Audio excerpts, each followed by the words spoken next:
이번 노벨상 수상을 두고 굉장히 파격적이라고들 하더라고요. 예상을 깨고 이제 인공지능 AI 분야 연구 학자들이 노벨 물리학상과 화학상을 수상했지 않습니까? 네. 우리가 이제 한강 작가의 노벨 문학상에 막 네. 흥분해 있다 보니까 이 노벨상 물리학상과 화학상에 대해서 좀 덜 주목했던 것 같아요. 네. 누가 어떻게 받았는지 이게 어떤 의미인지 좀 말씀을 좀 해주실까요? 네, 이번에 인공지능 분야의 노벨상이 2개가 나왔는데요. 이제 네. 그거는 어떤 인공지능이 이제 이미 우리 사회에 큰 영향을 미치게 된 것을 어떤 반영한다고 생각을 합니다. 네. 이렇게 큰 영향을 미치게 된 어떤 인공지능 학에 네. 확립에 큰 기여를 한 두 학자한테 이제 노벨 물리학상이 간 거고요. 네. 그다음에 인공지능 기법으로 화학 분야에 큰 기여를 한 기업 딥마인드의 CEO와 네. 핵심 연구원, 그리고 그 인공지능 기법을 개발하는 데 큰 영향을 준 워싱턴 대학의 화학자에게 노벨 화학상이 수여된 상황입니다. 네, 그러니까 노벨 물리학상과 노벨 화학상에 다 AI 인공지능과 네. 관련된 분들이 수상을 하게 됐다 이런 말씀이시잖아요. 네, 일단 그러면 조금 더 설명을 해주세요. 노벨 물리학상은 누가 받은 거죠? 노벨 물리학상은 이제 프린스턴 대학의 존 호필드 교수와 네, 그다음에 캐나다의 토론토 대학의 제프리 힌튼 교수가 받았는데요. 네. 약간 농담처럼 얘기한다면 네. 물리학자들이 인공지능 발전에 숟가락을 얹었다라고 저는 생각하기도 해요. 왜냐하면 왜요? 토론토 대학의 제프리 힌튼 교수는 아마도 평생 자신이 물리학자라고 생각한 적이 전혀 없을 것이기 때문입니다. 그러니까 물리학자가 아닌데 컴퓨터 과학부 교수죠? 그렇죠. 네. 아. 근데 물론 프린스턴 대학교의 존 호필드 교수는 사실 물리학을 시작한 건 맞아요. 근데 그분이 만든 그 호필드 네트워크라는 것도 사실 물리학이라고 보기는 어렵습니다. 그렇지만 그럼에도 불구하고 노벨상에 이제 컴퓨터 과학이 없기 때문에 알프레드 노벨이 살아있을 때도 컴퓨터가 없었지 않습니까? 네, 네. 네, 그래서 노벨상에 이제 노벨 컴퓨터 과학상이 없기 때문에 이번 기회에 이제 노벨상을 인공지능 학자들이 받은 것은 나름의 의미가 있다고 하고요. 네. 또 사실 컴퓨터 사이언스 분야에는 나름의 노벨상에 해당하는 상이 이제 앨런 튜링, 그 컴퓨터 과학의 아버지라고 하는 그 앨런 튜링을 기린 튜링 어워드라는 게 있습니다. 네. 그래서 이번에 노벨 물리학상을 받은 그 제프리 힌튼은 이미 튜링 어워드를 이제 받은 상태고요. 네. 그렇습니다. 네. 그런데 이번에 존 호필드 미국 프린스턴대 분자생물학과 교수하고 제프리 힌튼 캐나다 토론토대 컴퓨터 과학부 교수 이 두 분이 이제 선정이 된 거잖아요. 물리학상에. 네. 근데 이제 AI에 기반이 된 머신 러닝의 기초적 발명과 발견과 발명을 이뤘다고 하는데 이게 무슨 얘기인지 모르는데 교수님 이거 좀 주목해서 보셨나요? 아니면 그냥 이건 설명하려면 좀 시간이 필요하긴 한데 네, 네. 사실은 1940년대에 이제 맥클로와 피츠라는 분들이 신경과학자가 네.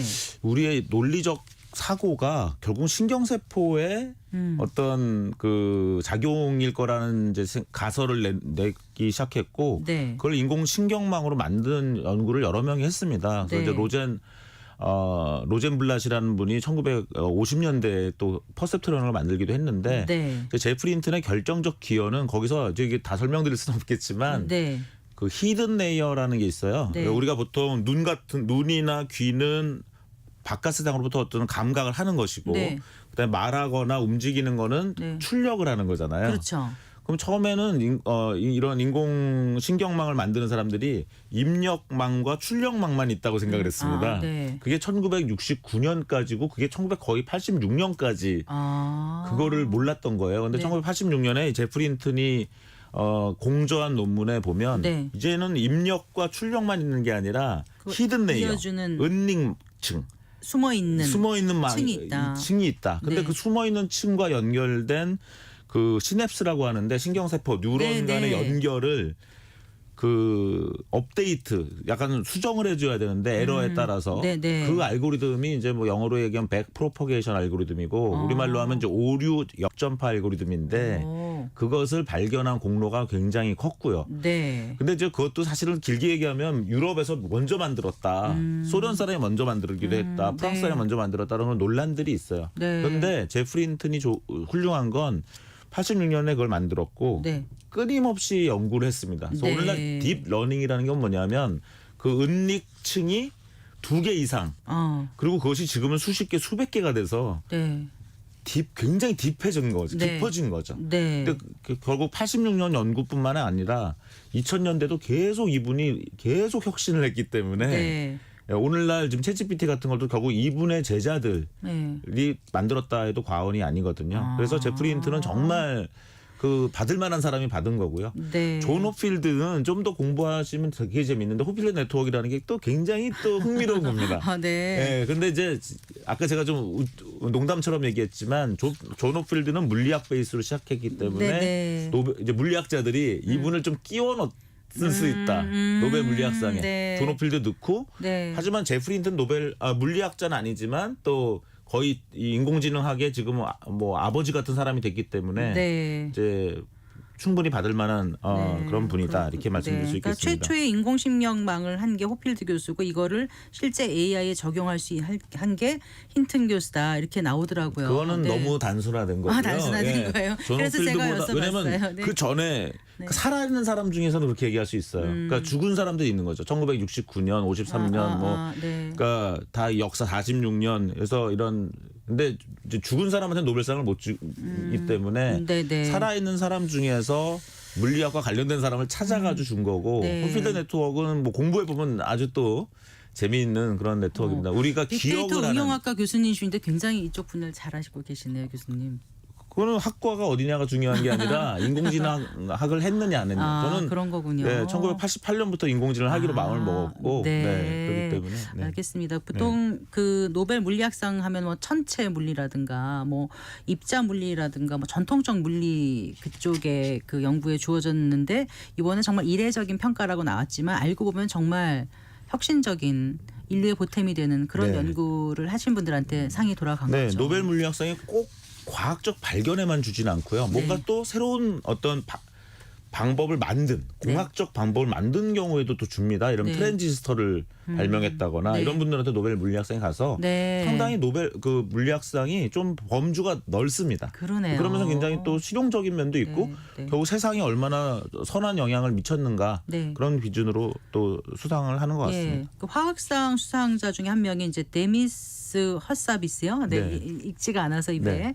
이번은 최근 이제 공개한 그 AI의 뛰어난 연구 성과를 이제 공개를 했는데 거기 그걸 두고 지금 AI도 노벨상을 받을 수 있는가라는 논란이 과학계에서 일고 있다고 하더라고요. 이건 네. 무슨 얘기인가요, 또?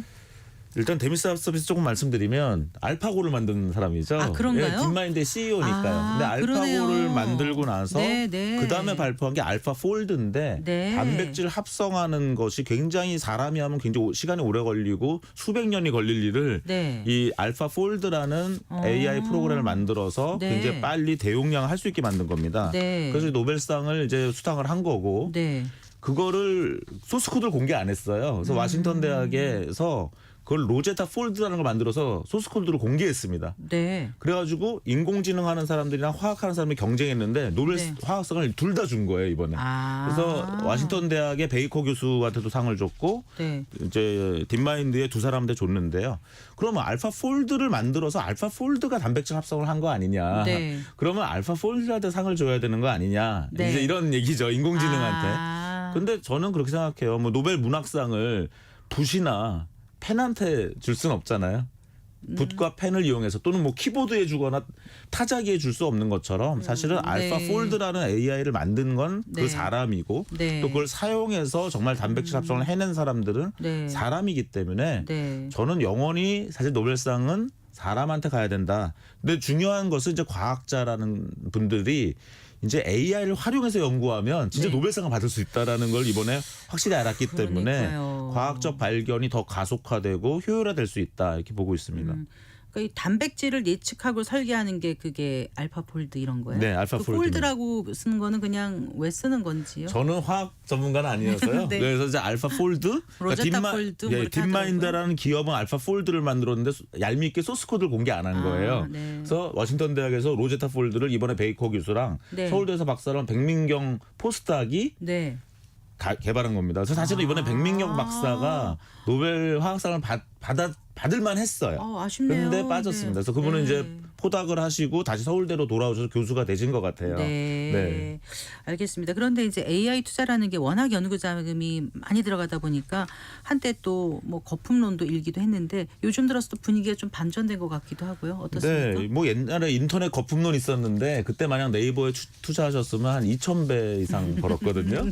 그런가요? 네. 그래서 그 당시에 뭐 구글이나 아마존을 만약 구글이 98년 창업이고 아마 상장이 한 2000년쯤 됐을 텐데 네. 상장하는 날 그냥 구글 주식 사놨으면 아마 10,000배 정도 올랐을 겁니다. 그러니까 그렇기 때문에 네. 이제 이런 거품론이라는 것은 인터넷은 그걸 극복을 했고요. AI도 그걸 이제 극복할 거다 봅니다. 왜냐하면은 그 당시에 인터넷으로 사람들이 열광했잖아요. 지금도 AI 챗GPT로 인해서 사람들이 열광하고 있기 때문에 사람들이 많이 쓰는 것은 결국 간다는 거죠. 네. 최근에 오픈 AI가 66억 달러, 그러니까 8.8조 정도를 투자를 받았습니다. 그래서 그걸 가지고 이제 GPT-5를 아마 개발할 텐데 빠르면 내년 중에 나오고요. 네. 늦으면 2026년 이후에 나올 텐데 그 GPT-5는 이제 박사 레벨이 된다고 하고 있고 지금 샘 알트만이 뭐라고 그러냐면 지금 GPT-4는 한 달에 20불을 받지만 네. GPT-5는 한 달에 2,000불을 받겠다라고 지금 얘기를 해놓은 상태입니다. 네. 그래서 이제 거대한 투자가 들어가면서 또 큰 변화를 예고하고 있는 상태죠. 네. 최근 몇 년간 세계 각국이 이제 AI 분야를 국가 주력 산업으로 선정해서 돈을 쏟아붓고는 있는데 우리나라는 지금 어떤 상황인지 궁금하고요. 그 2023년인가요? 영국의 한 데이터 분석 미디어가 발표한 내용을 보면 글로벌 AI 지수 62개국 가운데 한국이 6위라고 하더라고요. 맞습니까, 교수님? 얼추 6위가 맞습니다. 일단 왜냐하면 미국, 중국, 영국, 캐나다, 프랑스가 5강을 하고 있거든요. 네. 그래서 1등이 미국, 중국이 2등. 그다음에 이제 3등이 누구냐? 3, 4, 5등이 이제 영국, 캐나다, 프랑스입니다. 프랑스 같은 경우는 미스트랄 AI라는 회사가 갑자기 네. 거기서 만든 AI가 수많은 회사에서 쓰면서 네. 이제 프랑스의 마크롱 대통령도 굉장히 지금 AI를 지금 지원하고 있는 상태고요. 캐나다에는 코이어라는 코이어. 회사가 있고 네. 영국에는 또 딥마인드 구글이 네. 인수했지만 그래서 결국은 좋은 품질을 가진 AI를 가진 기업을 소유하고 있는 나라의 순서다 이렇게 보시면 될 거고요. 이렇게 네. 이제 5개 강한 나라가 있고 그 뒤를 따르는 것이 이제 한국, 일본, 독일, 스웨덴 이렇게 되기 때문에 얼추 한국이 이제 6위권이다 하면 맞는 뭐 그게 틀리진 않은데 지금 이제 국민들이 원하는 건 3위에 가야 되는 거 아니냐 뭐 이런 네. 얘기를 하고 있는 겁니다. 네. 지금 미국, 중국이 1, 2위라고 하셨잖아요. 네네. 그럼 3위로 가야 되는 거 아니냐. 어쨌든 그 앞으로 가려면 네. AI 강국이 되기 위해서 그럼 우리나라 어떤 전략을 가져가야 된다고 보세요? 여러 의견이 있을 수 있겠지만 이번에 노벨 경제학상을 수상한 그 세 사람의 이론을 가지고 한번 얘기를 해보면 네, 네. 이 세 분의 공로는 뭐냐면 번영하는 국가의 특징이 뭐냐. 남한은 왜 이렇게 잘 사는데 북한은 왜 이렇게 못 사냐 이런 걸 한 건데 사실은 이거는 1993년에 노벨 경제학상을 받은 더글라스 노스의 연구를 확장한 겁니다. 네. 그래서 더글라스 노스는 뭐라고 그랬냐면 재산권을 잘 보호하고 네. 그걸 잘 활용하게 해주는 나라, 그걸 거래하는 과정에서 거래 비용을 줄이는 네. 이른바 이제 좋은 제도를 가진 나라가 번영한다는 걸 밝혔는데 네. 이번에 데런 에스모글루나 제임스 로빈슨 제가 정확하게 이제 그다음에 무슨 사이먼 존슨? 네. 사이먼 존슨 교수는 네. 이 더글라스 노스의 이론에다가 한 그 벽돌을 올려놨는데 그 벽돌이 뭐냐면 네. 포용적 제도를 가진 나라가 좀 뽑아먹기만 하는 나라보다는 더 번영한다 이런 걸 밝힌 겁니다. 네. 이걸 만약 인공지능 강국 전략에 적용한다면 네. 인공지능 개발에는 이제 데이터가 필요한데 이게 재산권이죠. 네. 예, 앵커님도 어떤 데이터를 갖고 계시고 네. 기업, 정부, 국가가 다 데이터를 갖고 교수님도 있는데 그러시고요. 네, 그 데이터를 우리 데이터를 잘 보호하면서 네. 근데 그걸 잘 활용해야 또 AI를 만듭니다. 네. 그러니까 보호하는 동시에 잘 활용할 수 있는 제도를 가지면서 네. 그 AI를 개발하는 사람과 데이터를 가진 사람의 거래 비용을 줄여주는 그런 제도를 가진 나라가 AI가 발전하게 될 거다. 저는 그렇게 보고 있어서 우리나라가 네. 만약 그렇게 인공지능 발전에 기본이 되는 제도를 세계에서 가장 잘 갖추게 된다면 저는 미국, 중국에 이어서 AI G3 국가가 될 수도 있다고 생각합니다. 근데 그 포용적 인공지능 제도가 어떤 말씀이셨어요? 네, 며칠 전에 지금 노벨 문학상 수상자죠. 영국인이지만 이제 이름은 일본 이름인 가지오 이시구로라든가 레디오헤드의 이제 그 리더죠. 톰 요크 같은 예술가 1만 명이 그 성명을 냈어요.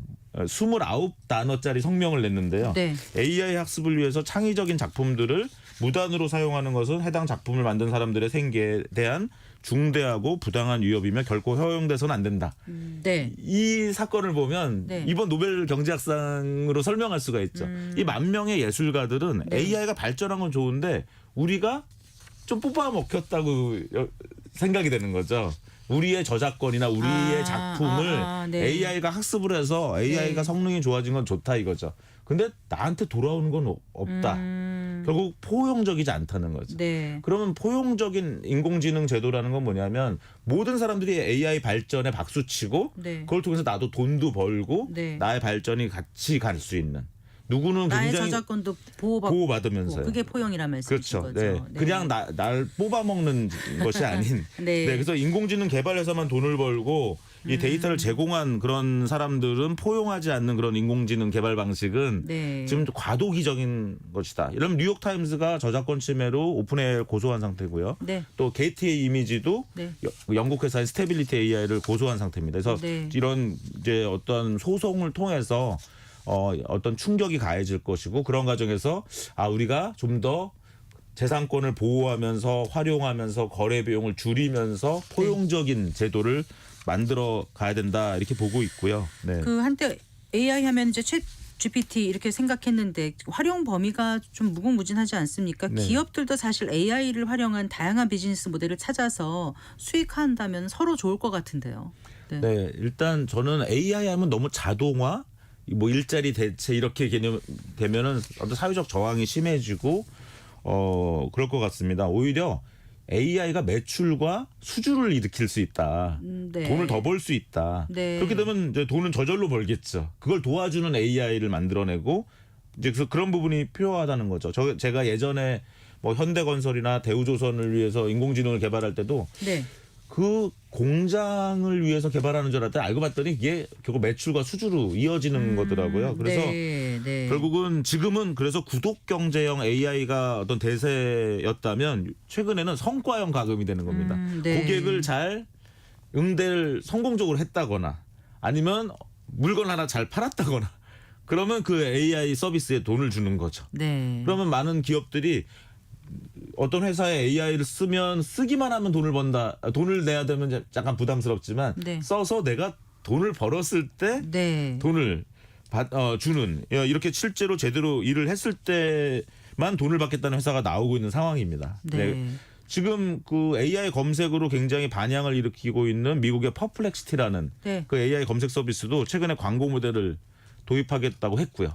또 구글도 따라서 자기의 서비스인 AI 오버뷰에 네. 이제 광고를 넣겠다고 지금 발표한 그런 상황입니다. 네, 그래요. 그 카카오 같은 경우에 그 AI 서비스 카나나 발표한다고 했는데 어제 발표됐나요? 어떻게 된 거죠? 발표는 했습니다. 예. 발표는 했는데 그것이 이제 출시는 안 됐죠. 그래서 우리 사용자들이 써볼 수 있는 상황은 아닙니다. 하지만 이제 카카오가 좀 늦었지만 사실 작년 이맘때 발표한다 그랬는데 1년이 늦어진 것이고 사실 오늘 현재도 아직 출시된 건 아니죠. 그래서 근데 이제 발표 내용을 보면 카카오톡이라는 그 서비스를 강화하는 방식으로 AI 형태로 네네. 이제 그런 어떤 안전한 전략을 취한 거다 이렇게 보고 있습니다.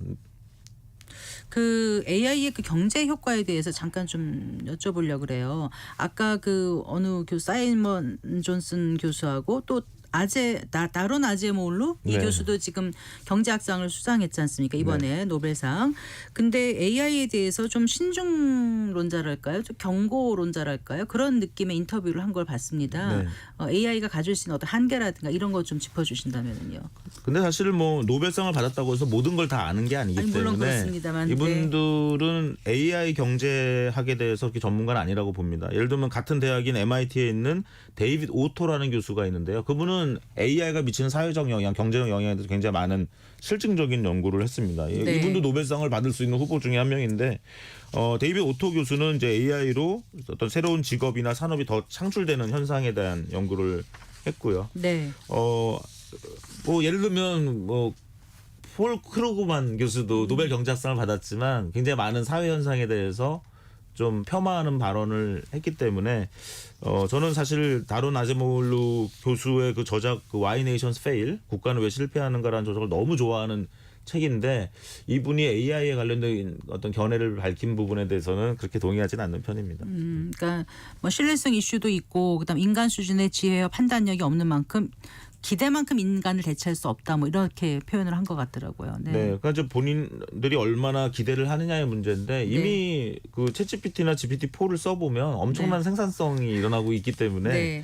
이제 저는 그런 이미 현재 일어나고 있는 부분을 볼 필요가 있다. 그러니까 되게 먼 미래의 어떠한 이상적인 상태를 상정하고 네. 그것이 아직 안 됐으니까 아니다. 이렇게 얘기하는 거는 조금 곤란하고 오히려 노벨상은 그냥 말로만 한 학자들한테 주는 게 아니라 실증적으로 밝히고 실제로 뭔가를 만든 사람들한테 주거든요. 네. 그래서 이분들도 실증적으로 밝힌 사람들이기 때문에 저는 오히려 이분들이 실증적인 효과를 지금 분석한다면 네. 아마 깜짝 놀랄 거라고 보고 있습니다. 어쨌든 큰 흐름은 AI 시대로 들어온 거고 이제 앞으로 얼마나 확장적으로 갈 건가가 이제 우리 앞에 놓인 과제일 텐데 이제 그만큼 필수가 됐다고 해도 과언이 아니지 않겠습니까? 네. 개인들에게는 이제 앞으로 생존을 위해서 더 절실해질 수도 있을 텐데 어떻게 이 AI 시대에 개인과 기업이 살아나가야 될지 조언 끝으로 좀 부탁드릴게요. 뭐 좀 듣기 싫은 이야기일 수도 있는데 보통 많이 하는 얘기가 AI가 인간을 대체하는 게 아니라 AI를 잘 쓰는 인간이 안 쓰는 사람을 대체할 것이다. 이 말이 이제 맞는 얘기 같아요. 그래서 우리가 뭐 AI가 위험한 게 아니라 AI를 악용하거나 오용할 사람이 위험한 거죠. AI가 갑자기 핵가닥해가지고 우리를 공격하는 게 아니라 AI라는 툴이 굉장히 도구가 좋아졌기 때문에 그 사람을 어떻게 제어할 거냐. 그래서 저는 그 민주주의나 법치주의, 시장 경제가 확립될수록 그런 나쁜 사람들이 어떤 벌을 받고 두 번 다시 그런 걸 하지 못하는 형태가 될 것이다 이렇게 보고 있고요. 네. 자동차가 이미 나왔는데 소달구지 끌면 옆에서 보기에도 안쓰러운 거죠. 저는 지금 챗GPT 같은 거는 버스 정도가 나았다고 생각해요. 네. 그럼 우리가 버스가 느리다고 생각하지만 사실 걷는 것보다는 훨씬 더 편하거든요. 네. 그래서 이제 이미 버스가 나왔고 좀 앞으로 택시도 나오고 뭐 지하철도 나오고 KTX 같은 것도 나오고 비행기도 나올 텐데 그걸 기다릴 게 아니라 지금 내가 살면서 같이 타고 가는 거야. 네, 버스를 타면서 야, 이 버스가 나오는데 다음에 택시가 나오면 어떻게 또 바뀔까? 난 그때 가서 택시를 만드는 걸 해야 될지 실제로 자동차가 나오고 카메라가 나오면서 이런 관광 산업이라든가 여행 산업이 나오게 된 것이거든요. 네. 그래서 이런 그다음 현재 어떤 일자리가 없어지는 게 아니라 사실은 자동차가 처음 나왔을 때 마부의 일자리가 없어진다고 했지만 사실은 자동차로 얼마나 많은 일자리가 생겼습니까? 카메라로 화가가 일자리를 잃었다고 생각했는데 사실 그 당시에 제일 돈을 많이 번 사람들은 화실을 사진관으로 바꾼 화가였거든요. 그래서 그런 부분들이 역사적으로도 또 증명되는 것이 아닌가 생각하고 있습니다. 변화의 흐름에 올라타야 된다. 네. 이렇게 생각합니다. 예, 잘 들었습니다. 고맙습니다. 네. 경희대학교 경영대학 이경전 빅데이터 응용학과 교수와 얘기 나눠봤습니다.